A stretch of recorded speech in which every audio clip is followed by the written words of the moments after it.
Hindi cinema के इतिहास में कई दिग्गज कलाकार आए और खूब शोहरत हासिल की। उनमें से एक दादा साहब फाल्के पुरस्कार विजेता हिंदी फिल्म जगत के ट्रेजेडी किंग, लेजेंडरी एक्टर जिनको हम दिलीप कुमार के नाम से जानते हैं।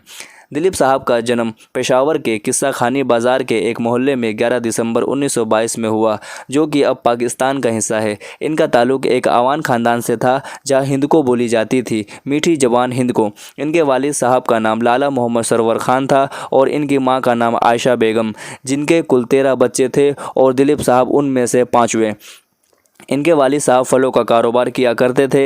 इनके वालिद साहब ने अपना कारोबार बढ़ाने और 13 के 13 बच्चों का आला तालीम व भविष्य की चिंता करते हुए यह फैसला लिया कि वह पेशावर छोड़कर बम्बई चले जाएंगे और 1930 में सारा ख़ानदान बम्बई जा बसा। दिलीप साहब बचपन से ही इंग्लिश मीडियम स्कूल में पढ़े और इनकी शुरुआती पढ़ाई नासिक के नज़दीकी इलाके देवलाली के बांस स्कूल में हुई। हिंदको कल्चर की वजह से इनकी उर्दू तो अच्छी थी ही, साथ ही इंग्लिश मीडियम स्कूल में पढ़ने की वजह से इनकी इंग्लिश की भी समझ काफ़ी अच्छी थी, जो कि इनकी पर्सनैलिटी में और चार चांद लगा रही थी। दिलीप साहब अच्छे स्पोर्ट्समैन भी थे और इनकी दोस्ती उन जमाने में राज कपूर साहब से रही। इनके पारिवारिक रिश्ते भी काफ़ी अच्छे थे।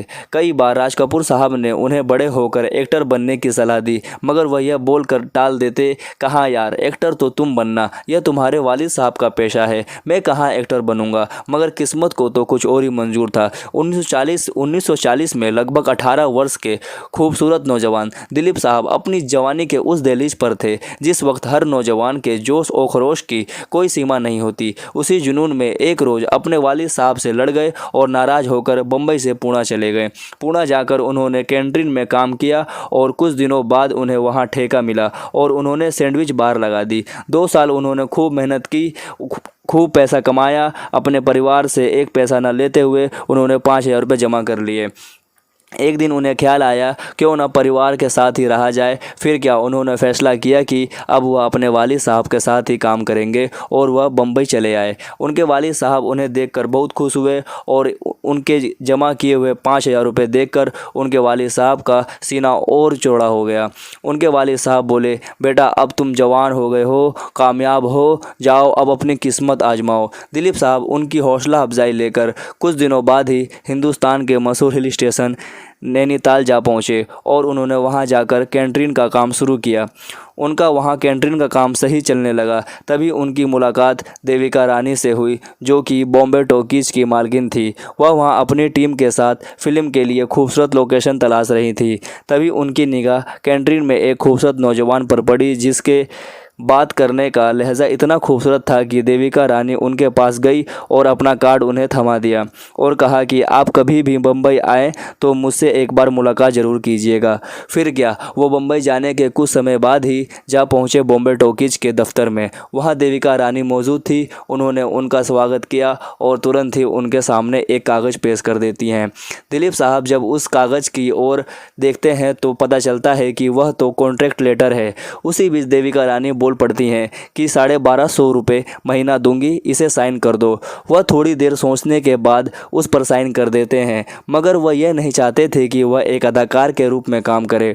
उन्होंने स्क्रिप्ट राइटर के नाम पर साइन किया था, मगर किस्मत को तो कुछ और ही मंजूर था। देविका रानी की सोचने की क्षमता दूर की थी। वह समझ गई थी कि इसके अंदर का बेहतरीन अदाकार छुपा हुआ है और इनका जौहर स्क्रीन पर ही दिखेगा।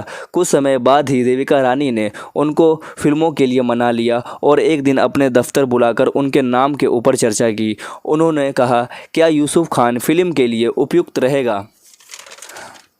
उन्होंने 3 नाम दिलीप साहब के सामने रखे, यूसुफ खान, दिलीप कुमार और वासुदेव।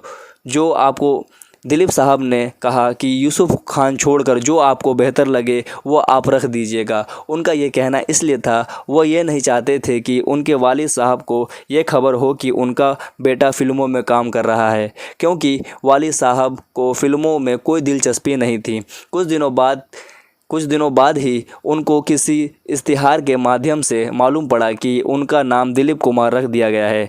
उसके बाद 1944 में फिल्म ज्वार भाटा रिलीज होती है और उसके मेन लीड एक्टर के तौर पर दिलीप साहब को रखा जाता है। यह उनके करियर की पहली फिल्म होती है और यह फिल्म बॉक्स ऑफिस पर पूरी तरह फ्लॉप रहती है। फिल्म इंडिया के एक एडिटर बाबूराव पाटिल लिखते हैं, फिल्म पूरी तरह फ्लॉप थी, हीरो पूरी तरह फ्लॉप था। दिलीप साहब को खोखला हीरो कहकर दरकिनार कर दिया, पर उनकी काबिलियत पर देविका रानी को पूरा विश्वास था। कुछ दिनों बाद ही देविका रानी ने प्रतिमा नाम की फिल्म की शुरुआत कर दी। कुछ समय बीतने के बाद यह फिल्म भी रिलीज हुई। इसके भी मेन लीड एक्टर दिलीप साहब ही थे।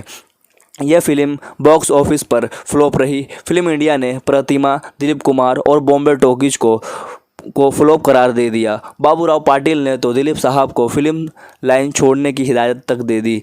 दिलीप कुमार परेशान थे, पर देविका रानी मायूस नहीं थी, क्योंकि उनको मालूम था कि इस बंदे में टैलेंट है। उसी बीच उनके डायरेक्टर नितिन बोस ने उनको एक स्क्रिप्ट पेश की। ये स्क्रिप्ट थी फिल्म मिलन की। इसमें 2 किरदार की ज़रूरत थी, जिनकी भाषा उर्दू जवान तथा बंगाली जवान में ज़रूरी थी। नितिन बोस ने इधर उधर तलाश की, उनको उर्दू जवान बोलने वाला मिला ही नहीं। यहाँ पर दिलीप साहब की किस्मत चमकी और जब उन्होंने उन्हें ट्रायल के लिए बुलाया तो उर्दू तो वैसे ही उनके माहिर थे। फिर क्या, उन्हें वह रोल मिल गया। इसमें इन्होंने अपनी पूरी जान लगा दी। अपनी अदाकारी की कमी पूरी करने के लिए उन्होंने उस वक्त की हिट अदाकारों की फिल्में देखी, कई बार देखी और अपनी कमियों को सुधार लाए। फिर क्या, मिलन कामयाब रही। उसके बाद उनको जुगनू फिल्म ऑफ़र हुई। यह फिल्म सुपरहिट साबित रही। इसके बाद मानो दिलीप साहब का तो ओहदा ही बदल गया, क्योंकि इस फिल्म के बाद वह एक काबिल अदाकार के रूप में अपना जौहर बिखेर चुके थे।